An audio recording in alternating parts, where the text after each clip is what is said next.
কর্মই আমার জগৎ ধর্ম, কর্মের ভিতর দিয়ে আমি কাজ করে যাই। ওই সমস্ত বাবাজি গুরুজি অবতার এগুলো দিয়ে মানুষকে আর একেবারে শেষ করে দেয়, এগুলো আমার দরকার নাই। আমার সাথে তোমাদের বাপ বেটা বেটি সম্পর্ক এটুকুই থাক। আমি গুরুগিরি করিয়া লক্ষ লক্ষ টাকা রোজগার করতে পারি না, বলো? সেই গুরুগিরি করে রোজগার করাটা গাইড কাটার চেয়েও খারাপ মনে করি।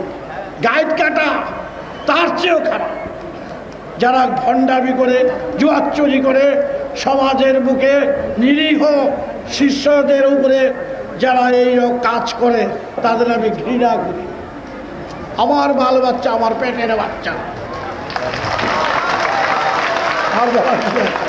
আমি এই বাল বাচ্চার থেকে পয়সা নেব, হ্যাঁ, দাদা ফন্দি করে জিহ্বা কেটে ফেলা উচিত। মা কখনো পারে না তার নিজের স্তন পান করতে পারে, তো মা তার বাচ্চারই খাওয়ায়। আমি যদি তোমাদের রক্ত শুষে খাই, কি এর গুরু? ডাকাইত। তাই তোমাদের সাথে আমার সম্পর্ক হচ্ছে মা, আমি একাধারে মা একাধারে বাবা, তোমার পেটের বাচ্চা তুলে ধরে রাখছি।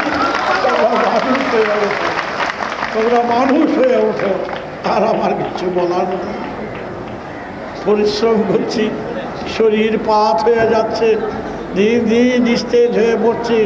প্রকৃতি তো ক্ষমা করে না দেহের দিক থেকে।